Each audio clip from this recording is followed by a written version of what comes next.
sa ating lahat. Dalawa na pong low pressure area ating binabatayan sa loob ng Philippine Area of Responsibility.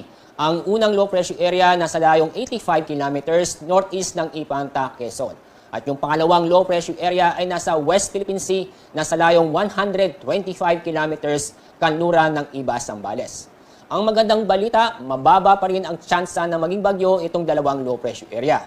Pero dahil sa dalawang low pressure area at habagat, makakaranas pa rin tayo ngayong araw ng mga kalat-kalat na pag-ulan sa malaking bahagi ng bansa.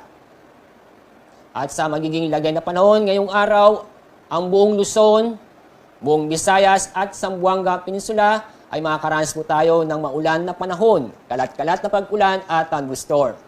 Samantala, itong lalabing bahagi ng Mindanao ay fair weather po tayo ngayong araw, maliban po sa mga isolated na mga pag-ulan dahil sa thunderstorm. Paalala po sa mga kababayan po natin, mag-ingat po tayo dahil sa mga pag-ulan na posibleng magdulot ng pagbaha o pagguho ng lupa, lalo na lang po sa Luzon at sa Visayas.